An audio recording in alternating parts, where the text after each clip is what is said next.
In Marxist economics and preceding theories, the problem of primitive accumulation of capital concerns the origin of capital, and therefore of how class distinctions between possessors and non-possessors came to be. Adam Smith's account of primitive original accumulation depicted a peaceful process. David Harvey summarizes Smith's description of the process in the following terms: there were some people that were hard-working and some people who were not. Some people who could be bothered, and some people who could not be bothered. And the result of that was that, bit by bit, those who were hard-working, and could be bothered, accumulated some wealth. And eventually, those who could not be bothered, could not accumulate wealth, and in the end, in order to survive, preferred, actually, to give up their labor power as a commodity, in return for a living wage. David Harvey summarized Karl Marx's description of it: primitive accumulation entailed taking land, say, enclosing it, and expelling a resident population to create a landless proletariat, and then releasing the land into the privatized mainstream of capital accumulation. Naming and translations: the concept was initially called in different ways, and the expression of an accumulation, which is at the origin of capitalism, began to appear with Adam Smith. Smith, in his English language The Wealth of Nations, spoke of a previous accumulation, although he never actually refers to accumulation as previous accumulation in The Wealth of Nations. Karl Marx, in the German language Das Kapital, reprised Smith's expression, by translating it to German as S per 1/4 nglich. Marx's translators, in turn, rendered it into English as primitive. James Stewart, with his 1767 work, is considered by some scholars as the greatest classical theorist of primitive accumulation. The Myths of Political Economy. In disinterring the origins of capital, Marx felt the need to dispel what he felt were religious myths and fairy tales about the origins of capitalism. Marx wrote, "This primitive accumulation plays in political economy about the same part as original sin in theology. Adam bit the apple, and thereupon sin fell on the human race. Its origin is supposed to be explained when it is told as an anecdote of the past. In times long gone by there were two sorts of people. One, the diligent, intelligent, and, above all, frugal elite. The other, lazy rascals, spending their substance, and more, in riotous living. Thus it came to pass that the former sort accumulated wealth, and the latter sort had at last nothing to sell except their own skins. And from this original sin dates the poverty of the great majority that, despite all its labor, has up to now nothing to sell but itself, and the wealth of the few that increases constantly although they have long ceased to work. Such childishness is every day preached to us in the defense of property. What has to be explained is how the capitalist relations of production are historically established. In other words, how it comes about that means of production get to be privately owned and traded in, and how the capitalists can find workers on the labor market ready and willing to work for them, because they have no other means of livelihood. Also referred to as the reserve army of labor. The link between primitive accumulation and colonialism, at the same time as local obstacles to investment in manufactures are being overcome, and a unified national market is developing with a nationalist ideology, Marx sees a strong impulse to business development coming from world trade. The discovery of gold and silver in America, the extirpation, enslavement and entombment in mines of the aboriginal population, the beginning of the conquest and looting of the East Indies, the turning of Africa into a warren for the commercial hunting of blackskins, signaled the rosy dawn of the era of capitalist production. These idyllic proceedings are the chief moments of primitive accumulation. On their heels treads the commercial war of the European nations, with the globe for a theatre. It begins with the revolt of the Netherlands from Spain, assumes giant dimensions in England's anti-Jacobin war, and is still going on in the Opium Wars against China, and c. The different moments of primitive accumulation distribute themselves now, more or less in chronological order, particularly over Spain, Portugal, Holland, France, and England.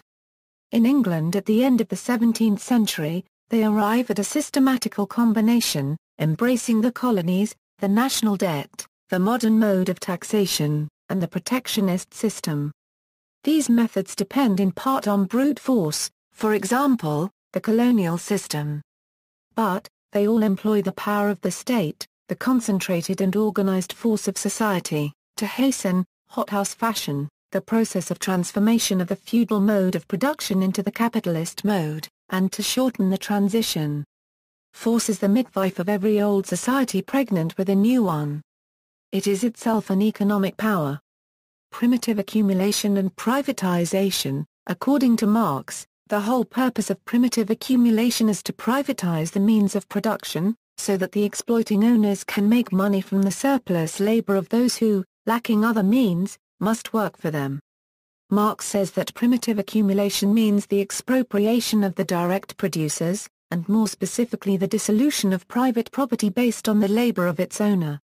Self-earned private property, that is based, so to say, on the fusing together of the isolated, independent laboring individual with the conditions of his labor, is supplanted by capitalistic private property, which rests on exploitation of the nominally free labor of others, that is, on wage labor. The social relations of capitalism. In the last chapter of Capital, Volume I, Marx described the social conditions he thought necessary for capitalism with a comment about Edward Gibbon Wakefield's theory of colonization. Wakefield discovered that in the colonies, property in money, means of subsistence, machines, and other means of production, does not as yet stamp a man as a capitalist if there be wanting the correlative the wage worker, the other man who is compelled to sell himself of his own free will. He discovered that capital is not a thing, but a social relation between persons, established by the instrumentality of things. Mr. Peel, he moans, took with him from England to Swan River, West Australia, means of subsistence and of production to the amount of £50,000. Mr. Peel had the foresight to bring with him, besides, 3,000 persons of the working class, men, women, and children. Once arrived at his destination, Mr. Peel was left without a servant to make his bed or fetch him water from the river. Unhappy Mr. Peel, who provided for everything except the export of English modes of production to Swan River. This is indicative of Marx's more general fascination with settler colonialism, and his interest in how free lands or, more accurately, lands seized from indigenous Euro could disrupt capitalist social relations. Ongoing primitive accumulation. Orthodox Marxists see primitive accumulation as something that happened in the late Middle Ages and finished long ago, when capitalist industry started. They see primitive accumulation as a process happening in the transition from the feudal stage to the capitalist stage. However, this can be seen as a misrepresentation of both Marx's ideas and historical reality, since feudal-type economies exist in various parts of the world, even in the 21st century. Marx's story of primitive accumulation is best seen as a special case of the general principle of capitalist market expansion. In part, trade grows incrementally, but usually the establishment of capitalist relations of production involves force and violence. Transforming property relations means that assets previously owned by some people are no longer owned by them, but by other people, and making people part with their assets in this way involves coercion. In his preface to Das Kapital Volume 1, Marx writes the country that is more developed industrially only shows, to the less developed, the image of its own future. The less developed countries also face a process of primitive accumulation. It is an ongoing process of expropriation, proletarianization and urbanization. Marx comments that if, however, the German reader shrugs his shoulders at the condition of the English industrial and agricultural laborers, or in optimist fashion comforts himself with the thought that in Germany things are not nearly so bad, I must plainly tell him, to te fabula narrator. Marx was referring here to the expansion of the capitalist mode of production, through expropriation processes. He continues, intrinsically, it is not a question of the higher or lower degree of development of the social antagonism that results from the natural laws of capitalist production. It is a question of these laws themselves, of these tendencies working with iron necessity towards inevitable results. David Harvey's theory of accumulation by dispossession. David Harvey expands the concept of primitive accumulation to create a new concept, accumulation by dispossession, in his 2003 book, The New Imperialism. Like Mandel, Harvey claims that the word primitive leads to a misunderstanding in the history of capitalism. That the original, primitive phase of capitalism is somehow a transitory phase that need not be repeated once commenced. Instead, Harvey maintains that primitive accumulation is a continuing process within the process of capital accumulation on a world scale. Because the central Marxian notion of crisis via overaccumulation is assumed to be a constant factor in the process of capital accumulation, the process of accumulation by dispossession acts as a possible safety valve that may temporarily ease the crisis. This is achieved by simply lowering the prices of consumer commodities, which in turn is made possible by the considerable reduction in the price of production inputs. Should the magnitude of the reduction in the price of inputs outweigh the reduction in the price of consumer goods, it can be said that the rate of profit will, for the time being, increase. Thus, access to cheaper inputs is, therefore, just as important as access to widening markets in keeping profitable opportunities open. The implication is that non-capitalist territories should be forced open not only to trade but also to permit capital to invest in profitable ventures using cheaper labor power, raw materials, low-cost land, and the like. The general thrust of any capitalist logic of power is not that territories should be held back from capitalist development, but that they should be continuously opened up. Harvey's theoretical extension encompasses more recent economic dimensions such as intellectual property rights, privatization, and predation and exploitation of nature and folklore. Privatization of public services puts enormous profit into capitalists' hands. If it belonged to the public sector, that profit would not have existed.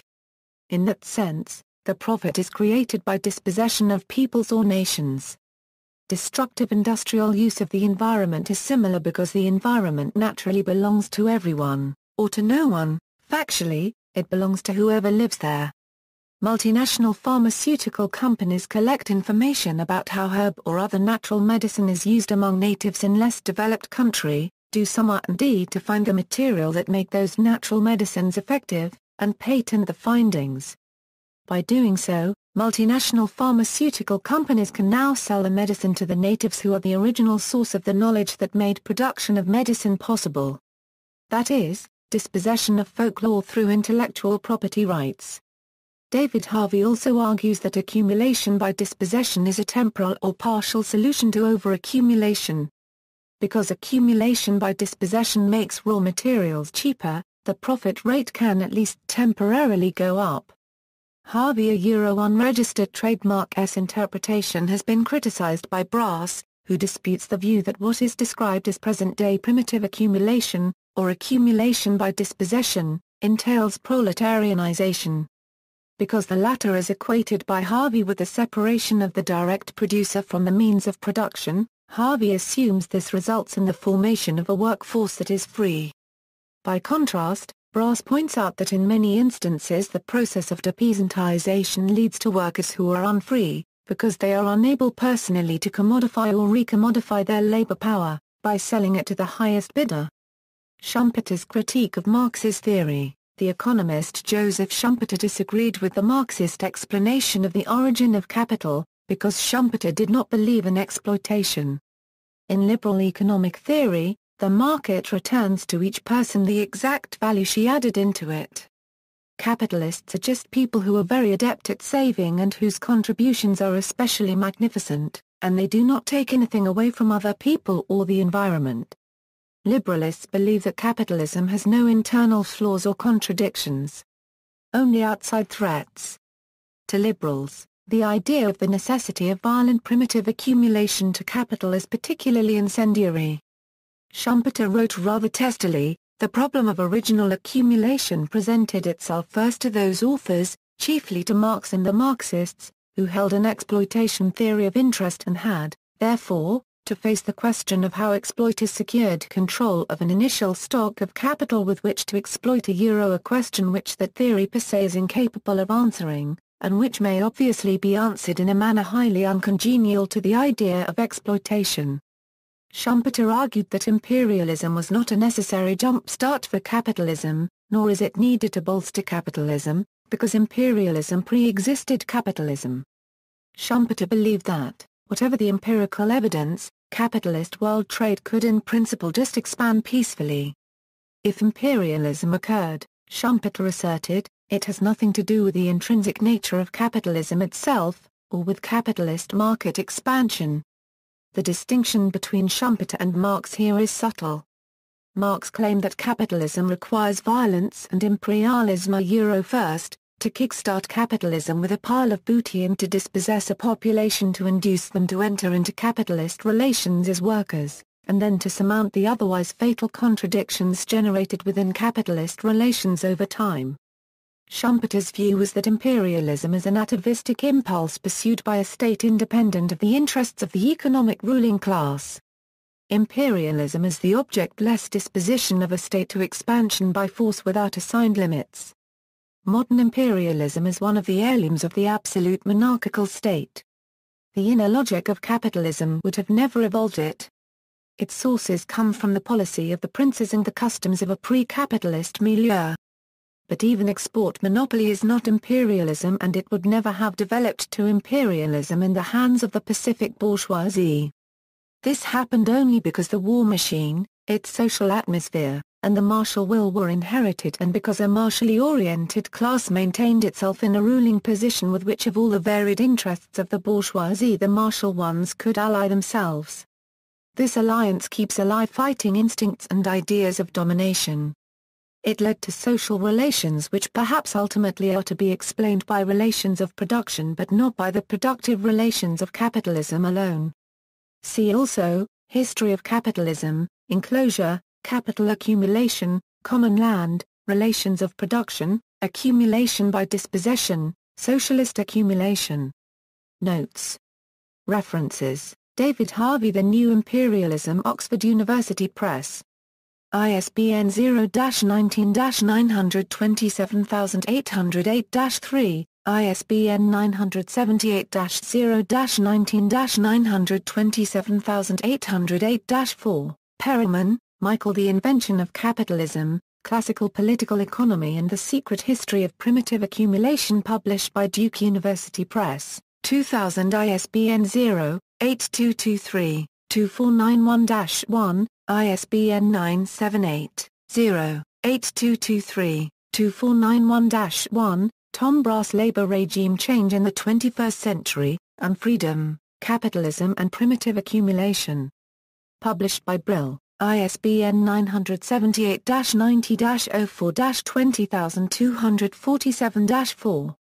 Adam Smith, 1776, The Wealth of Nations, 1, James Denham Stewart, 1767, An Inquiry into the Principles of Political Economy, Karl Marx, Das Kapital, Volume 1, Chapter 26, 2, James Glassman. Primitive Accumulation, Accumulation by Dispossession, Accumulation by a Euro extra economic. A Euro unregistered trademark means a Euro Progress in Human Geography, Volume 30, No. 5, 608. A Euro 625 doi, 10.1177/0309132506070172, Massimo De Angelis paper, 3, Paul.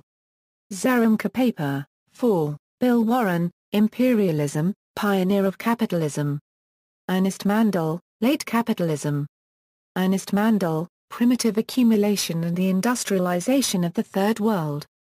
R. J. Holden, The Transition from Feudalism to Capitalism, André Gunder Frank, World Accumulation, 1492 Euro 1789.